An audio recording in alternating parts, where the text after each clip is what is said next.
into counterattacks against the Russian army, not many miles due east. This strike could have stopped the battle. The night sky is pitted with aircraft, vari-colored target markers, and the newest German attack device, a scarecrow designed to burst like a plane of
disturbing element.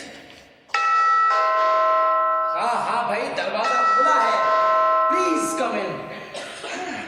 I got it. I got it. Good morning, sir. After 16 years, I got it. Good morning, sir. Yes. This is a very good morning, Hanan. Yes, sir. Anything else? No, sir. Want to say something? Yes, sir.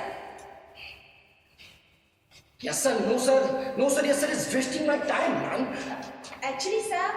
हाँ, please कहिए. Mrs Meldon ने पूछा है चाय पीने आप ऊपर आएंगे या फिर आपकी लैब में ही भिजवा दी जाए. Mrs Meldon? Yes sir. उन्होंने बहुत देर तक एयरपोर्ट पर आपका वेट किया. और फिर शोफर के साथ यहाँ आ गई. Yes sir.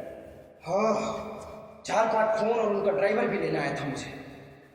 पीने के लिए जाना तो था मुझे पर अब तो वो आ ही गई है ना. तो चाय पीने आप ऊपर ही आ रहे हैं ना सर? चाय हाँ, चाय तो मैं मैडम के साथ ही पीऊँगा. लेकिन ऊपर नहीं, यहीं लैब में. मिसेस मेल्डन से कहो कि वो यहीं आ जाए. और वैसे भी मैंने उन्हें एक गुड न्यूज़ भी देनी है. क्या सर? क्या? I mean कैसी गुड न्यूज़ सर? वो तुम छोड़ो हमारा, तुम्हें समझ में नहीं आएगा. पर गुड न्यूज़ तो सबकी समझ में आती है सर.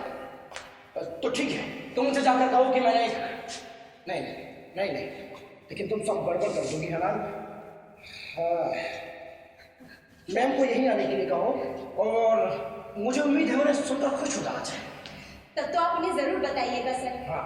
क्योंकि आज वो बिल्कुल भी खुश नहीं है. खुश नहीं है? क्यों? भाई मैं तो आज बहुत खुश हूँ. वैसे उनके खुश ना होने की कोई कारण है? नहीं, अगर तुम नहीं जानती हो तो नो सर, दरअसल बात ये है कि आज ही के दिन आज से 3 साल पहले उन्हीं के बेटे की मौत हो गई थी युद्ध में, और ये खबर सुनते ही उनके पति का भी हार्ट फेल हो गया था। ओह हाँ, ये तो मैं भूल ही गया। पर आपको भूलना नहीं चाहिए था सर।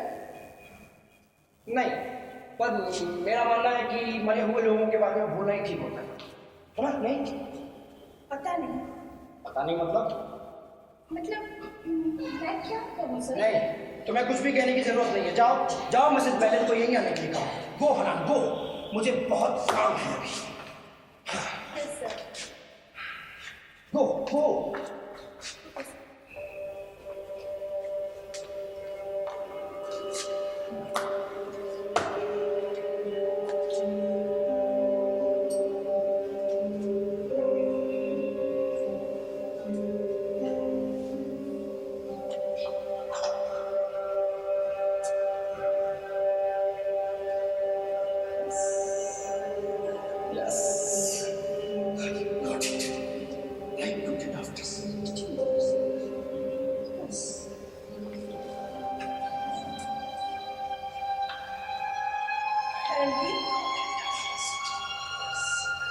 हैरी,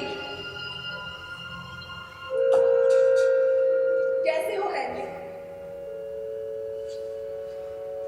मेल्टन,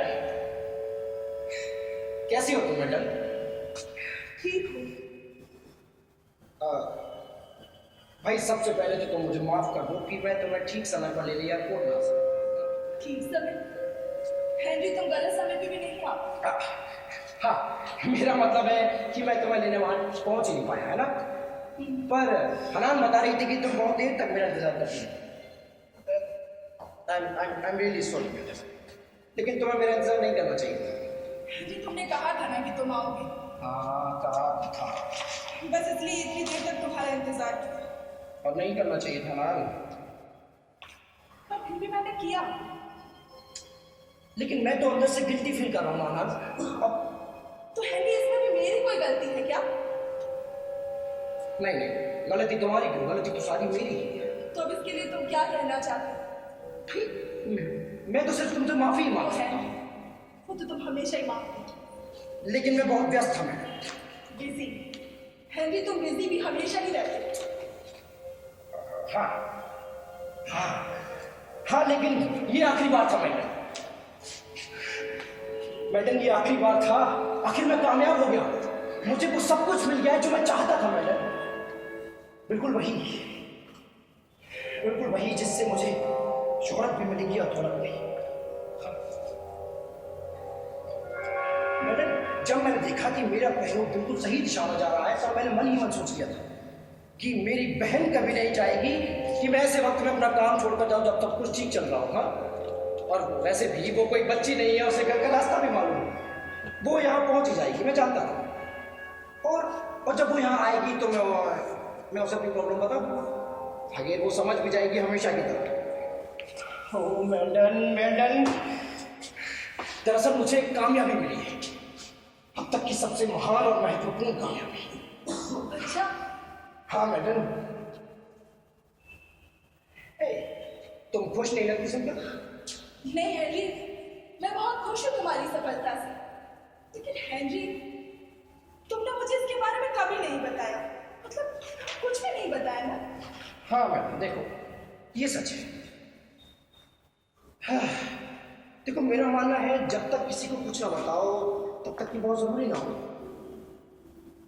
और वैसे भी कोई नहीं जानता कि मैं किस काम से दिन रात व्यस्त रहता हूं। सफल खोज की पहली शर्त होती है गोपनीयता, सीक्रेसी। लेकिन हाँ मैडम, अब मैं तुम्हें इसके बारे में सब कुछ बता सकता हूं। नहीं, लेकिन इसके कंपोनेंट पार्ट्स अब भी मेरे राज ही रहे, जब तक कि किसी देश की सरकार से मुझे इसको बनाने का कॉन्ट्रैक्ट नहीं मिल जाता। सरकार? हैरी, क्या ये सरकारी मामला है? हाँ, ऑफ कोर्स। और कम से कम मैं तो ऐसा ही मानता हूँ। मैडम, सबसे पहले मैं इसको ब्रिटिश सरकार को ऑफर करूँ, लेकिन अगर वो इसका सही दाम नहीं दे पाएंगे तो फिर मैं उन लोगों को ऑफर करूँगा जो कि आजकल सारे देश की सरकारों का सिर दर्द बोले हुए। यानी कि दहशत, हाँ, आतंकवादियों। मैडम, ब्रिटिश सरकार ने बहुत से वैज्ञानिकों को नीचा दिखाया है, लेकिन मेरे साथ वो ऐसा कर ही नहीं पाएंगे। खैर, इसकी नौबत ही नहीं आएगी मैडम। मेरी खोज के बारे में सुनते ही वो लोग उछल पड़ेंगे। हाँ, ये कैसा होगा? बिल्कुल ऐसा ही होगा मैडम। मैं जानता हूं तुम्हें इसमें विश्वास नहीं होगा ना, लेकिन ऐसा हो देखा जाए तो कोई बड़ी बात नहीं।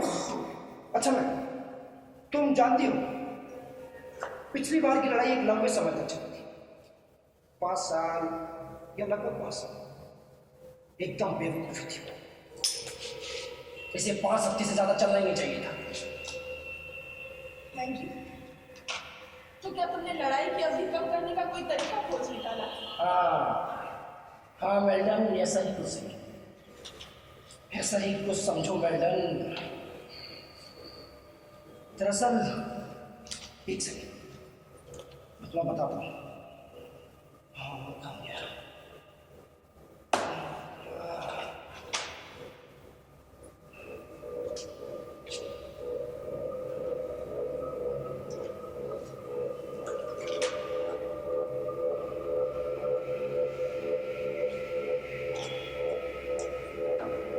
कौन है? कौन है वहां? सर, चाय।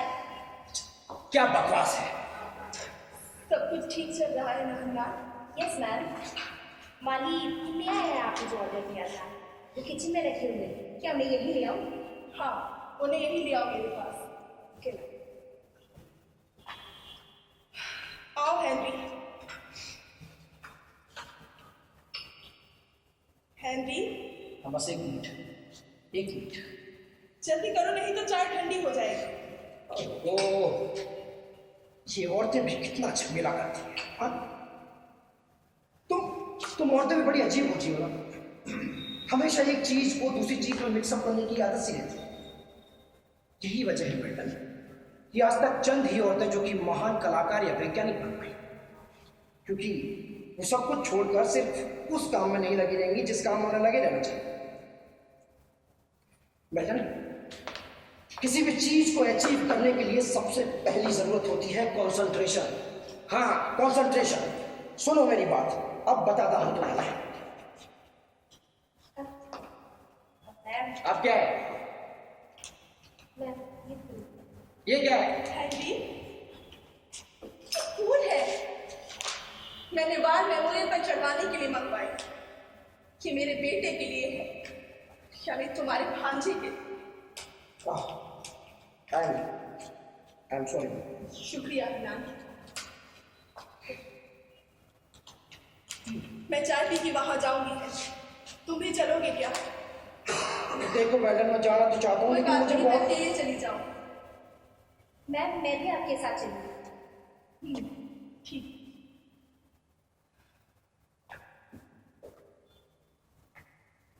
कितने खुशनुमा है ये फूल है। हाँ, काफी सुंदर है। हाँ, तो मैडम मैं तुम्हें बता रहा था अपनी करो।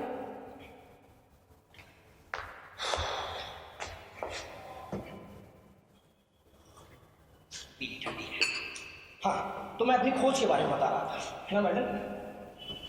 मेरी ये खोज युद्ध के क्षेत्र में क्रांति लाई। हाँ, क्या? ये कैसे लड़ाइयाँ होना बंद हो जाएंगी? मैं दिल से चाहती हूँ कि ऐसा हो जाए। कि मेरे लिए संसार में किसी भी चीज से ज्यादा महत्व रखती। मुझे देख, लड़ाई शुरू होने से पहले मेरा पति और एक बेटा था। लड़ाई खत्म होने तक मेरे पास दोनों ही नहीं रहे। मेरे जैसी अकेली औरत और कोई नहीं हो सकती है।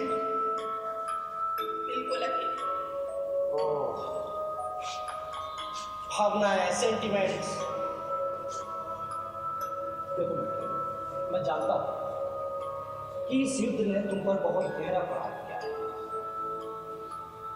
एडी की इतनी दर्दनाक मौत के कारण उसके फादर टॉम का भी आर्ट फेल हो गया। I know. टॉम का दिल इस सदमे को बर्दाश्त ही नहीं कर पाया। तुमने बेतुका पूरी भावुकता लगी है लेकिन किस सच मैं कभी कभी सोचती हूँ कि मौत मुझ पे दया क्यों नहीं कर, क्यों मैं अकेले जीने के लिए मजबूर हूँ।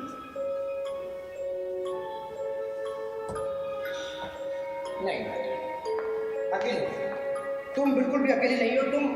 तुम मेरे साथ रह रही हो, अपने इकलौते भाई के साथ। लेकिन तुम बेटे की कमी पूरी नहीं कर सकते। हाँ नहीं कर सकते, मैं मानता हूँ, लेकिन फिर भी हमें अपनी भावनाओं को इतना दिल से नहीं लगाना चाहिए।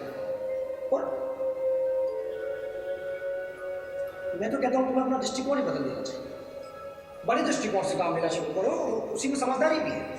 सही कह रहे हो हेनरी, अगर एडी समझदार होता तो युद्ध में खुद कभी ना जाता, वो अपनी जगह तुम्हें भेज देता। तो प्लीज मैडम, कम से कम इतनी कर भी दो मैं ना। करवाहट की भी हद से परे जा चुकी हूँ हेनरी। तुम जानते हो कि आज मुझे क्या मालूम हुआ? नहीं, कल तक मुझे पता भी नहीं था कि मेरे बेटे की मौत कैसे हुई, लेकिन आज मुझे एयरपोर्ट पर एक दोस्त मिल गया। वो भी उसी बटालियन में था जिसमें एडी था।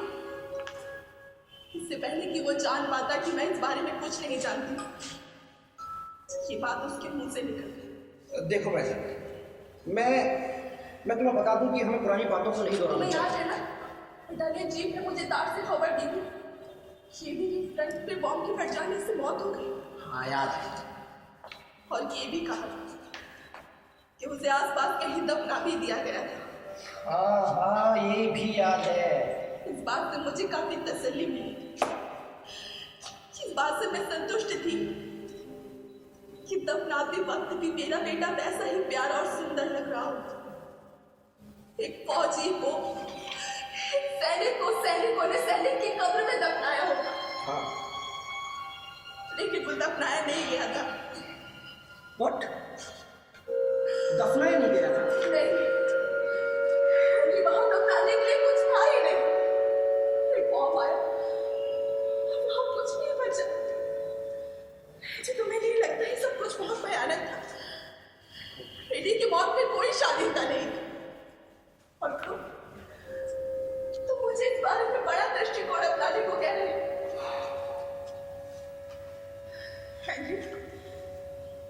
एडी से इतनी उम्मीदें लगाए बैठी थी और वो चला गया। उसके बाद कुछ नहीं बचा है जी, कुछ भी नहीं। देखो, मेरे ख्याल से अभी हमें इस बारे में बात ही नहीं करनी चाहिए थी। और उस बेवकूफ लड़के को एयरपोर्ट पर तुम्हें कुछ बताना नहीं चाहिए था। जी वो नहीं जानता था कि मैं इस बारे में कुछ नहीं जानती, लेकिन एक मिनट, तुम अपने आविष्कार के बारे में नहीं, मुझे नहीं लगता कि अभी तुम्हारी खोज नहीं हेनरी, मैं जानना चाहती हूँ। मैं नहीं, तुम कह रहे थे ना कि तुम्हारी खोज जल्दी जल्दी युद्ध खत्म कर देगी, तो हेनरी मैं जानना चाहती हूँ क्या तुम्हारी खोज? मुझे बताओ प्लीज हेनरी, मैं जानना चाहती हूँ तुम्हारी खोज क्या है? ठीक है, सुनो। दरअसल मेल्टन, ये बहुत ही मानवतावादी खोज है। देखो, मैं नहीं मानता कि युद्ध बंद किए जा सकते हैं, कभी नहीं। इसलिए सिर्फ यही किया जा सकता है कि लड़ाई को इतना भयानक बना दिया जाए कि कोई भी देश तब तक लड़ाई न छेड़े जब तक कि बहुत जरूरी ना हो। यही है मेल्टन जो मैं करने जा रहा हूं। मैं लड़ाई को बहुत ही भयानक बनाने जा रहा हूं मेल्टन, बहुत ज्यादा भयानक। हाँ, रियली? मेरे पास इसका तरीका भी है मेल्टन। एक ऐसे बॉम्ब का फॉर्मूला जो कि लड़ाई को न सिर्फ भयानक बनाएगा बल्कि उसे शुरू होते ही तुरंत खत्म भी कर देगा।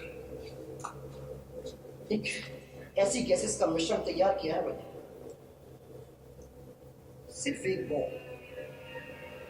सिर्फ एक बॉम्ब लाखों को खत्म कर देगा मैडम। लाखों?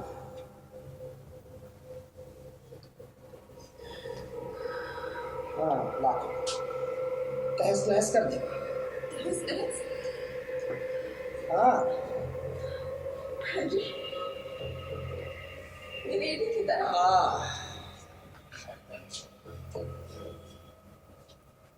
देखो, तुम यथार्थ का सामना करना सीखो। अगर हमारा देश संसार में अपनी जगह बनाए रखना चाहता है तो इसके लिए बहुत जरूरी है कि उसे हर तरीके को अपनाना हो। और वैसे भी मेरी ये खोज सिर्फ मेरे लोगों के लिए है। देखो देखो, मेरे बॉम्ब की मदद से हम एक फॉर्मूला ईजाद कर सकते हैं। मैडम, मैंने एक गैसेस का मिश्रण तैयार किया है, भयानक गैस से भरा हुआ एक न्यूक्लियर बॉम्ब तैयार किया है, जो कि न सिर्फ लोगों को तबाह करेगा बल्कि उन्हें खत्म भी कर देगा। और वैसे भी अब जब अगली लड़ाई शुरू होगी तब अगली लड़ाई बहुत जल्द ही हम अगली लड़ाई देखेंगे। तो जब ऐसा होगा तो सबसे पहले हम इस बॉम्ब का इस्तेमाल करेंगे और इस फॉर्मूले की मदद से हम किसी भी देश को जीत सकते हैं मैडम। हाँ, सबसे पहले तो हम दूसरे मुल्क को चेतावनी देंगे, लेकिन अगर इसके बाद भी उसे अकल नहीं आई तो हम तुरंत ही इस खतरनाक बम का इस्तेमाल करेंगे जिससे पूरा का पूरा देश तबाह हो जाएगा। हाँ, लेकिन इतनी आसानी से नहीं मैडम, इतनी आसानी से उन लोगों की जान नहीं निकलेगी। जब मेरा ये बॉम्ब गिरेगा तो उसके धमाके से शहर का सिर्फ एक हिस्सा खत्म होगा, लेकिन इसके तुरंत बाद इसमें से एक भयानक गैस रिसना शुरू होगी जो कि दूर दूर तक लोगों की सांसों में जहर घोल देगी। लेकिन इसके बाद भी उन्हें पता नहीं चलेगा जब तक कि उनका शरीर गलना और सड़ना शुरू नहीं हो जाएगा मैडम। तब उन्हें कोई शय नहीं बचा पाएगी मैडम, सिर्फ एक बम और लाशों के अंबार। का मतलब है आदमी और बच्चे, यानी वो लोग भी जो अपने ही घर में बैठे हैं सबसे बेखबर, यानी कि गुनाहगार भी और बेगुनाह भी। हाँ मैडम, बेशक मेरे द्वारा आविष्कार किए गए बॉम्ब की विशेषता तो यही है कि वो अपने साथ साथ आम नागरिकों का भी सफाया करते हैं। और वैसे भी एक आम नागरिक और एक सैनिक में फर्क ही है। वो लड़की जो घर पर बैठकर हथियारों का निर्माण करती है और वही हथियार फ्रंट पर लाए जाते हैं, और सैनिक उन्हीं हथियारों का निर्माण युद्धों में करते हैं। यही वजह है मैडम, मेरा ये बॉम्ब दोनों का एक साथ सफाया करता है। और हाँ, संसार में एक ऐसा अकेला आदमी हूँ जो इस बात का दावा कर सकता है। और भी कई लोग होंगे हेनरी जो इस काम में लगे। हाँ बेशक, लेकिन मैं नहीं मानता कि मेरे जितना शक्तिशाली हथियार कोई बना पाए। मैडम, अगर ये खोज मैंने 1914 में कर ली होती ना तो एक भी जर्मन जिंदा न बचता, क्योंकि जाति इतिहास बनकर रह गई होती मैडम। जी, पर ऐसा भी तो हो सकता है कि हमारा कोई दुश्मन देश इस चीज का आविष्कार करके उसका इस्तेमाल हम पर करे। हो सकता है, बिल्कुल, लेकिन ये खतरा तो हमें उठाना ही पड़ेगा ना मैडम। और वैसे मेरी खोज सिर्फ मेरे लोगों के लिए है। लड़ाई छिड़ती है तो इससे पहले कि वे हम पर बम गिराएं, हम उन पर बम गिरा देना है, काम हो जाए। मेरे ख्याल से वो आदमी भी कोई तुम्हारी तरह होगा हेनरी, जिसने वो बॉम्ब बनाया जिससे मेरा बेटा एडी मारा गया।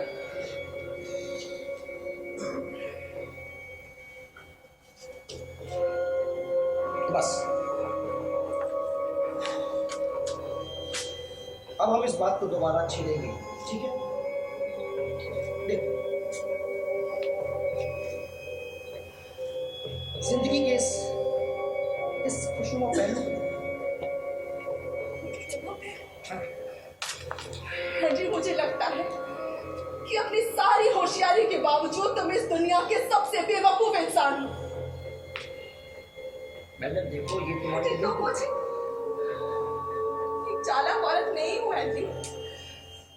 मुझे बड़ा अजीब सा लग रहा है कि मेरे जैसी साधारण औरत, जिसके लिए जिंदगी का मतलब पति बेटे की मोहब्बत के सिवा कुछ नहीं, तुम्हारी जैसी की बहन कैसे हो गई? जब मैं तुम्हें ये कहते सुनती हूँ कि मुझे अपने बेटे की उस तरह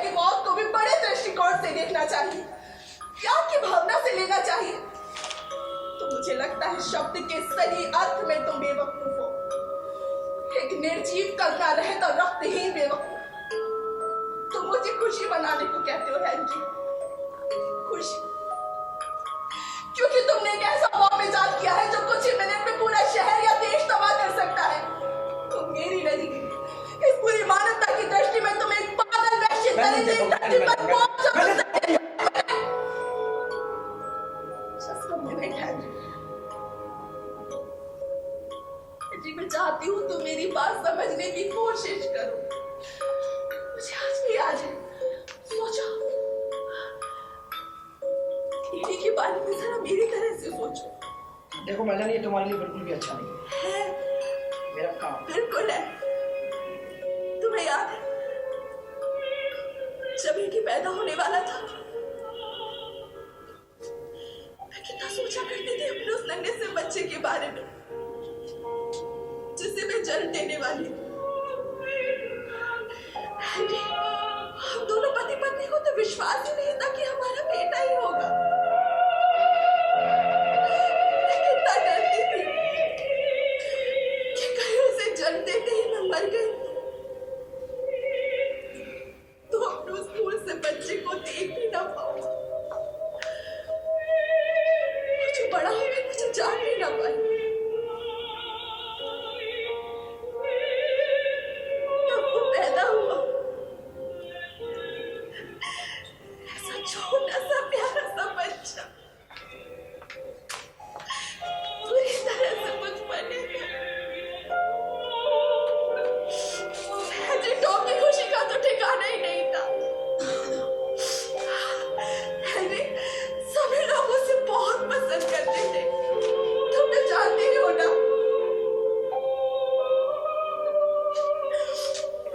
जी हमने उसके लिए सब तय कर लिया था, उसे बहुत महान और सबका प्यारा बनाना था। सभी लोग उसे चाहते थे, यहाँ तक कि तुम भी तो उसे चाहते थे ना। हाँ, वो काफी खूबसूरत था। एक दिन वो बीमार पड़ गया। हम लोग बहुत डर रहे थे ये सोचकर कि कहीं उसे कुछ हो गया तो क्या हम इसके बिना जिंदा रह पाएंगे। टॉम जो अपनी भावनाओं को जुबान में भी नहीं ला पाता था, ये सदमा झेल नहीं पा रहा था। मैं तुम्हें नहीं बता सकती हेनरी कि उस समय मेरे दिमाग में कैसे कैसे सवाल उमड़ते घुमड़ते रहते थे। नहीं बता सकती मैं तुम्हें। मैं हर समय ईश्वर से प्रार्थना करती कि वो ठीक हो जाए। और जी वो ठीक हो गया और अब तो इन्हें पहले से भी ज्यादा तेजी से बड़ा होने लगा। जी हर चीज में अच्छा था, खेल कूद पढ़ाई लिखाई सभी उसकी बहुत इज्जत करते थे। उसके स्कूल के बच्चे तो उसकी बहुत तारीफ करते थे। जो मुझे आज भी याद है जब एडी ने अपना पहला क्रिकेट मैच खेला और पूरे 10 रन बनाए। मेरे बच्चे ने अपने पहले क्रिकेट मैच में पूरे 10 रन बनाए थे एंट्री। हमारी खुशी का तो ठिकाना ही नहीं था। टॉम तो इतने खुश थे कि उन्होंने एडी को एक सॉवेरियन भी ला के दिया। ये सॉवेरियन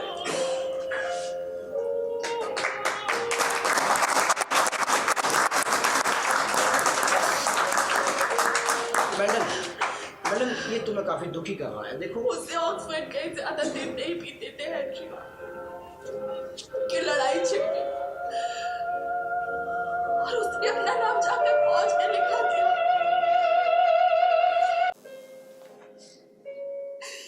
नीली नाली वर्दी में जब मेरा बेटा फ्रांस जाने लगा,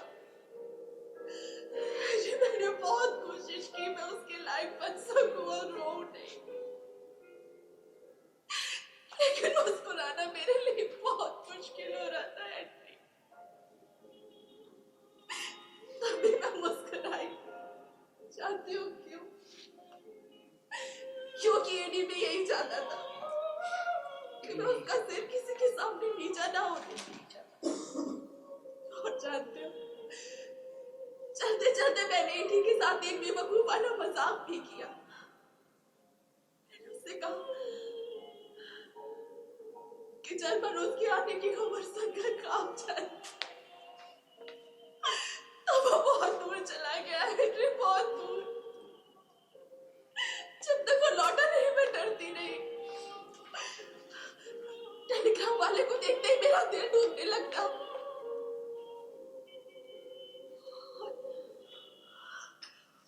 और एक दिन पका रहा है मेरा नन्हा बच्चा। मेरा नन्हा बच्चा अब नन्हा नहीं रहता है, वो बहुत बड़ा हो गया था। मैं तो उसे देखकर हैरान थी, क्योंकि वो सारे काम अपने हाथों से कर रहा था, मुझ पर निर्भर नहीं था। हम लोग दिनों इतने खुश थे कि उदास होने का समय नहीं था। जानते हो क्यों? क्योंकि ये वक्त बहुत जल्द खत्म हो जाना था। हालांकि हमें यकीन हो गया था कि अब वो मारा नहीं जाएगा, क्योंकि अब वो कैप्टन हो गया था। इसलिए हमारा विश्वास भी पक्का हो गया था कि अब वो सही सलामत हर छुट्टी पर घर आ जाएगा। लेकिन फिर वो नहीं आया है जी। अचानक लड़ाई छिड़ गई, उसे फ्रंट पर जाना पड़ा। और ठीक 8वें दिन वो मारा गया। तुम्हारी भाषा में तहस नहस हो गया। एडी मेरे कल्ब में रहा। मैंने उसे पाला पोसा, छोटी छोटी बातें सिखाई, एक जिम्मेदार नागरिक बनाया, और वो मारा गया। उन लोगों के हाथों जिन्हें वो जानता तक नहीं था, जो खुद नहीं जानते थे कि वो उसे मारेंगे। मेरा सुख चैन, यहाँ तक कि मेरा सुहाग भी उसी के साथ चला गया। तो तुम समझे हैं जी कि मैं इस बारे में बड़ा दृष्टिकोण नहीं रख सकती। मुझे सिर्फ अपने बेटे का टुकड़े टुकड़े शरीर दिखाई देता है। मेरी बात देखो, मैं तुम्हारा नजरिया समझता हूँ, लेकिन फिर भी हमें अपने गम को इतना दिल से नहीं लगाना चाहिए। Be practical Mandal. और हाँ, ये क्या कम है कि एडी देश की सेवा करते हुए मारा गया? मैं तो कहता हूँ कि उसने मरते मरते भी कई सारे जर्मनों को बचा दिया। मुझे इस बात से कोई तसल्ली नहीं होगी कि कोई बेचारी जर्मन औरत की मेरी तरह दुख उठा रही है। नहीं, मैं ऐसी सभी औरतों के साथ तुम्हारे जैसे लोगों के खिलाफ खड़ी होना चाहती हूँ। मेरे जैसे?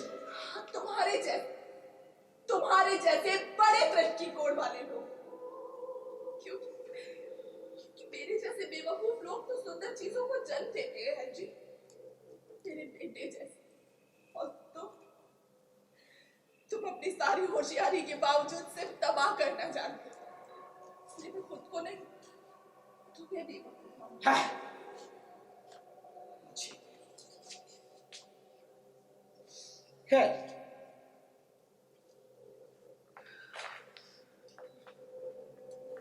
मैं जानता हूं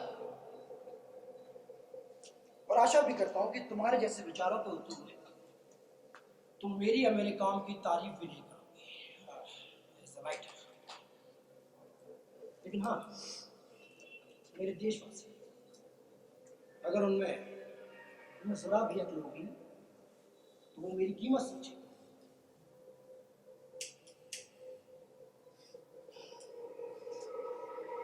लोग रंडी के बॉम्ब के बारे में बातें करेंगे जैसे वे मिल्स के बॉम्ब के बारे में बातें करते हैं। हाँ? मुझे अपने बॉम्ब के एवज में एक मुश्त रकम मांगनी चाहिए।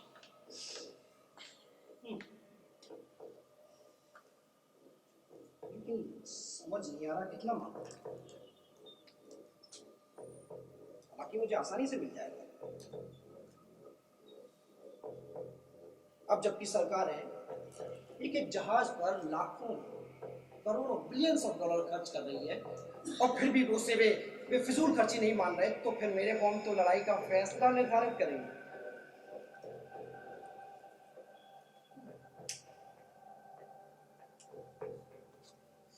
इसलिए एक मुश्त रकम तो मांग ही सकता हूं, लेकिन कितना? हाँ, 80 से 100 बिलियन डॉलर तो मांग ही सकता हूं।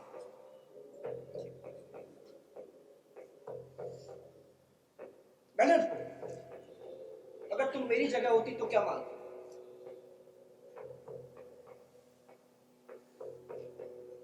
हाँ हाँ, कम ऑन, क्या मांगती? मैं अपना बेटा मांगती हूँ। Come on madam, come on, come on. तुम हमेशा पास्ट में जीती हो और मैं फ्यूचर को देखने में बिलीव करता हूं मैडम।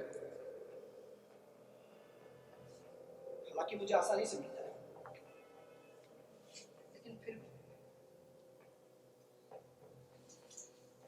तुम्हें नहीं लगता कि मुझे उन्हीं पर छोड़ देना चाहिए? मुझे नहीं पता है। मैडम प्लीज देखो, तुम जानती हो कि मेरी 16 साल की मेहनत है ये, और मेरे लिए बहुत इंपॉर्टेंट है। वैसे उन्हें तो मुझे कोई किताब भी देना चाहिए, लाइक नॉवेल। हाँ मैडम, अगर मैं उनसे 100 बिलियन डॉलर मांग लूं तो? कटोरा हाथ में लेकर भीख क्यों नहीं मांग लेते हेनरी? इरिटेटिंग। तुम सच में बहुत अकेली हो, बहुत ज्यादा। देखो, मैं तुम्हें इसलिए सहन कर रहा हूं क्योंकि तुम दुखी हो, लेकिन सब्र की भी कोई सीमा होती है। और यहां तक कि तुमने मुझे बधाई भी नहीं दी। हाँ, अभी तक नहीं, ऊपरी तौर पर भी नहीं। और मेरा अपना मूड इस रोने धोने में खराब कर दिया। इसका कोई इलाज ही नहीं।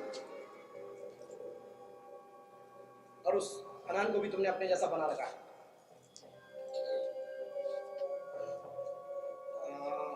भावना है।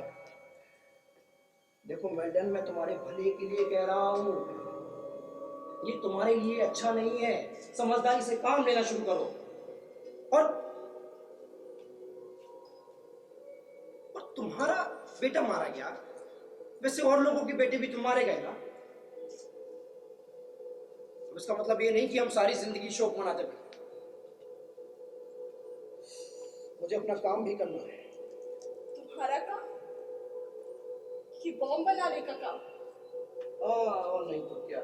जो आदमी औरतों बच्चों के जिस्म को तहस नहस कर देगा। क्या फर्क पड़ता है कि आदमी अपनी मौत मरे, बर्छी भालों से मारा जाए या गोला बारूद से मारा जाए? उसे तो एक दिन मरना ही है ना। और मैं तो कहता हूं कि मेरे बॉम्ब की वजह से आने वाली मौतें लोगों के लिए आसान हो जाएगी। हेनरी, मेरी एक बात का जवाब दोगे? पूछो। तुम्हारे इस बॉम्ब के आविष्कार के बारे में मेरे अलावा और कोई भी जानता है क्या? नहीं, अब तक तो नहीं। तो हेनरी, फिर तो मैं यही चाहूंगी कि तुम्हारे इस आविष्कार के बारे में कोई ना ही जाने। हेनरी, इसी में मेरी, तुम्हारी और पूरे संसार की भलाई है। साफ साफ कहो मैडम, तुम कहना क्या चाहती हो? हेनरी, मैं यही कहना चाहती हूँ कि तुम अपने इस फॉर्मूले। एक मिनट।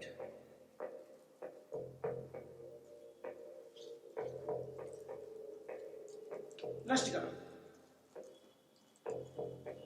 हाँ।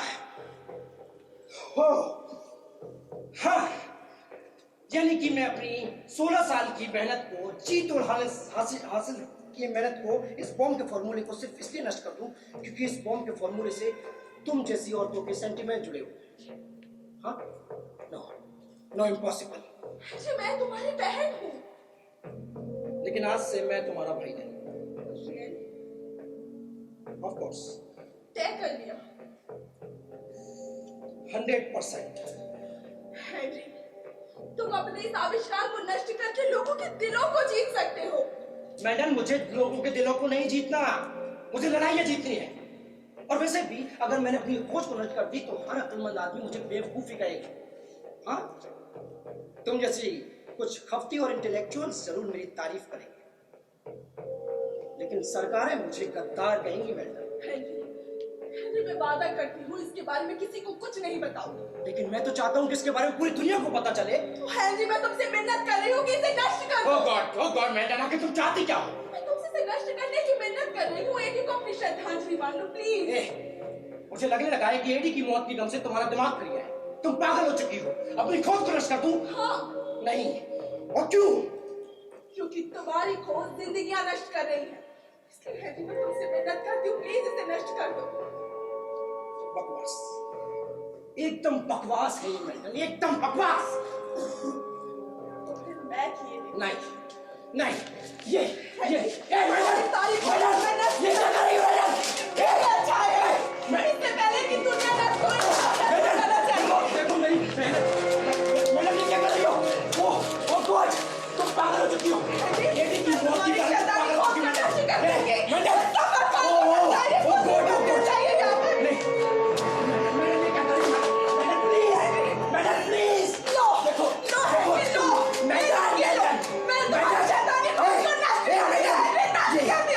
तुमने क्या किया मैडम? ये क्या किया तुमने? ये तुमने क्या किया मैडम? तुम्हारी शैतानी खोज को नष्ट कर दिया है। मैडम,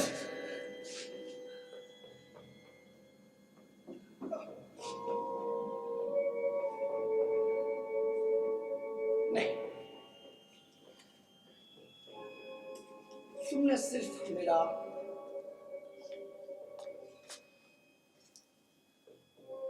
फर्श गंदा किया है मैडम। हाँ, फर्श गंदा किया है।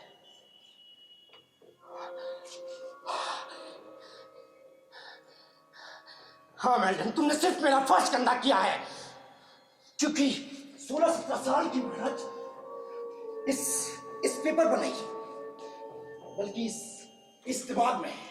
हाँ, इस दिमाग में मैडम, इस दिमाग में। हाँ, चलो अब जल्दी से मेरा फर्श साफ करो। चलो जल्दी करो मैडम, सिर्फ फर्श गंदा किया तुमने मेरा। चलो, मुझे बहुत काम है मैडम। बेवकूफ औरत, सिर्फ मेरा फर्श गंदा किया है इसने। तुम सही कह रहे हो हेनरी।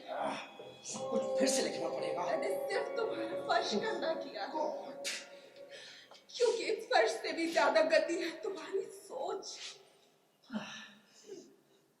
न जाने कितनी जिंदगियां बर्बाद कर दी।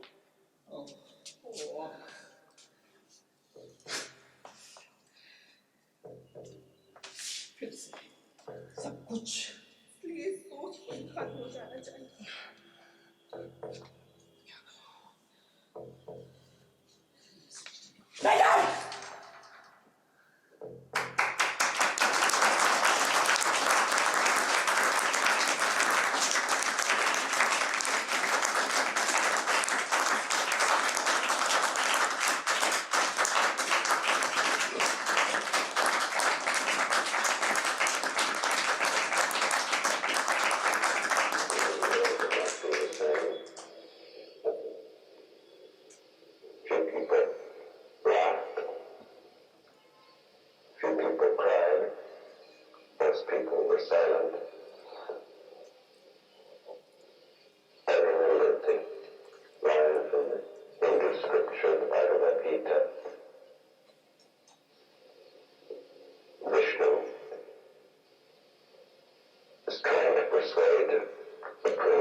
अत्यंत ही भावुक कर देने वाली कहानी और उस पर कलाकारों का वास्तविकता को छूता हुआ अभिनय।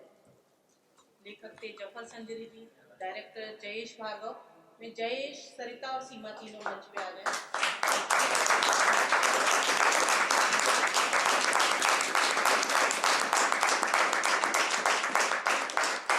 डायरेक्शन जयेश का था, हेनरी की भूमिका में जयेश थे और हेनरी की बहन की मेल्डन की भूमिका को अपने भावुक अभिनय से वास्तविक जीवन में बिना मां हुए भी मां की भावनाओं को उजागर करना वो सीमा का माध्यम था।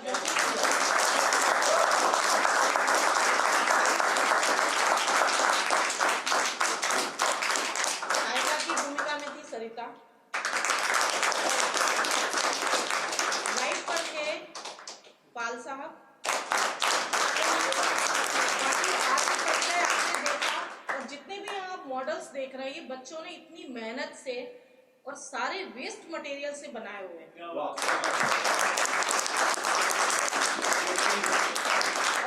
स्पेशली मैं थैंक्स दूंगी, जो इमेजिनेशन होती है सभी ने बहुत काम किया है, केतन और अमित।